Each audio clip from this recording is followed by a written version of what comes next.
All right, well, last time on the trail in Orangevale, we talked about a potential college and high school at the old town site that never happened. Well, today we're going to get into the actual educational history of Orangevale, what schools we had here, what happened in the early days. And so come along with us today as we check out Orangevale School and the history of this area. All right, so where are we? We're at the corner of Filbert and Central. We're going to be talking about the schools, but the first thing I wanted to do was talk about our sponsor for today's video, and that would be Jerry Roberts and the Cable family. The Cable family having a very special connection to this particular topic because of the Orangevale School and Sadie Cable. So we're thankful for the support they've given to us for the museum, and look forward to sharing the story with you. Well, here we are. We are at the corner again of Filbert and Central. This is the Orangevale School property. When we go back to the early days of education around here, in 1883, the closest school to this area was Roberts School. And that was at the corner of what's currently Kenneth Avenue and Greenback Lane.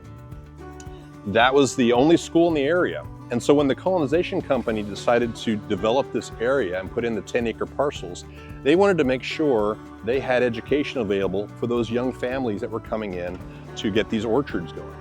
And so they petitioned to the Board of Supervisors in 1890. They donated this chunk of land for the Orangevale School, and they said they'd build a little schoolhouse on it. And that's what they did in 1890. The first class, 20 people, and the teacher was Mrs. Gould. And so they got started here in a one-story schoolhouse, which we'll have a picture of. It was great they captured that early day, the early days of education here in Orangevale. So we have 1890 up till about 1904, it slowly grew, and finally they didn't have enough room in the one-room schoolhouse. And so in 1904 they decided to sell off, auction the schoolhouse, and build a brand new two-story, four-room schoolhouse. So in 1904, they moved into it. We have some gorgeous pictures of the classes out in front with the school in the background. It was a pride of the area. And a little bit later on from that is when Sadie Cable started teaching in Orangevale School, and she taught here for 40 years, all the way till her retirement in the 1950s. Absolutely amazing how dedicated she was to the area. And when you look at some of our old interviews with old-time residents, you'll hear about Sadie Cable, Mrs. Cable, and what a great teacher she was. So make sure you check out our interviews with longtime residents. You can see some of the special moments Sadie had with the students that were here in Orangevale. So the school is going along till about 1936. In 1936, they were ready for an expansion again. And so this building right here behind me is the original third generation school.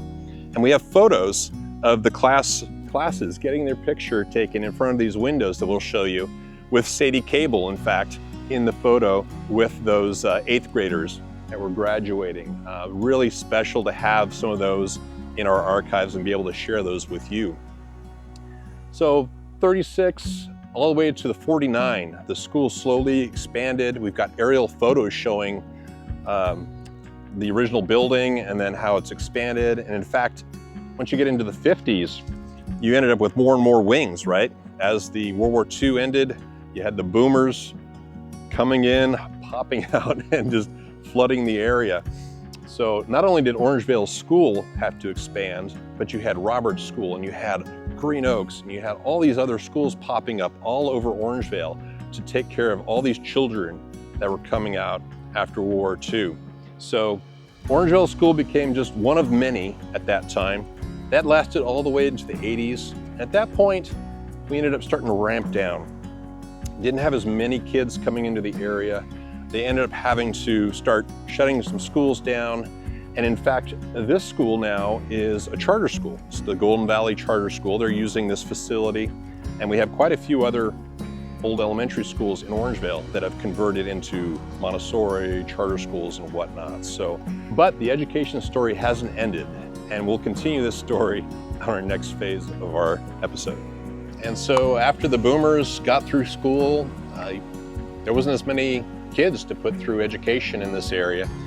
And eventually all those schools that had popped up early on ended up shutting down, quite a few of them.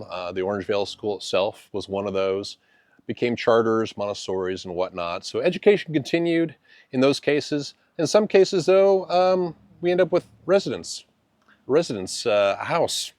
In fact, right across the street behind me is the original schoolhouse from Orangevale School.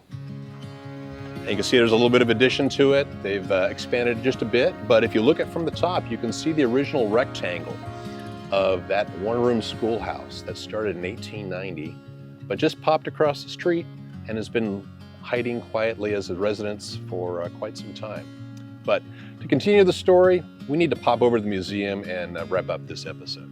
All right, side note, when I came here today to go look and check out the property, this big block with the bricks caught my attention. There's something very similar you can see at the Orangevale Open School on the other side of Orangevale. And that one, in fact, has the original bell, the school bell from the Orangevale School, the two-story schoolhouse. And it's clamped down on this platform and it has a plaque dedicated to Sadie Cable.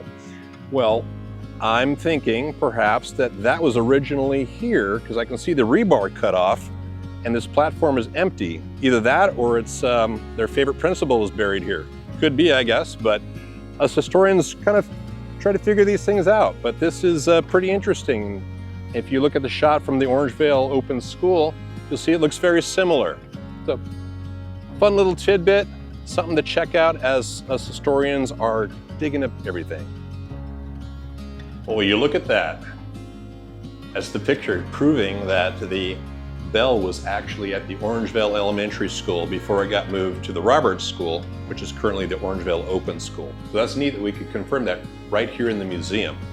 But let me show you a few things. Our education exhibit is going on right now. It'll end in December of 2025. So if you haven't seen it yet, get down to the Orangevale History Museum and make sure you check out the whole education exhibit. So this is the class of 1931, or the entire school of 1931, Orangevale Elementary School.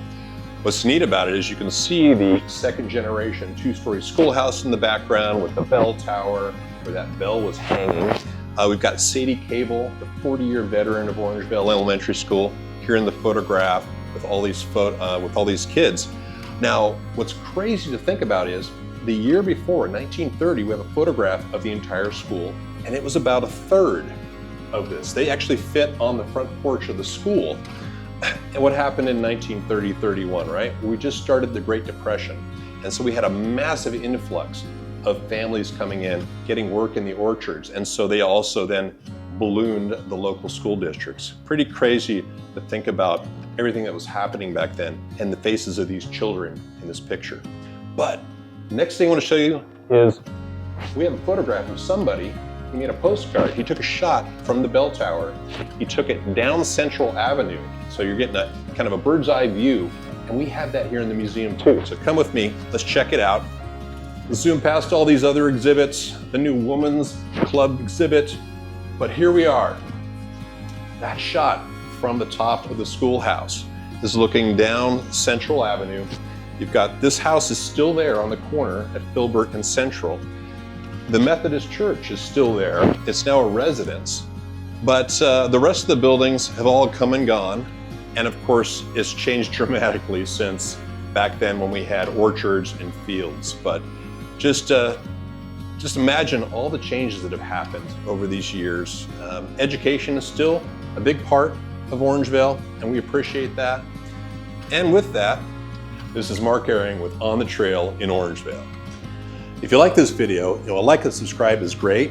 What's even better, if you want to really support us, the mission of this organization, and keeping these episodes coming out, is to click down below, join us, become a member, and support the organization. We're all volunteer. We're doing this because we love history, love the community. You don't actually have to live in Orangevale to be part of this, right? All this history interweaves. So check it out, join us. We'd love to see you support what we're doing here.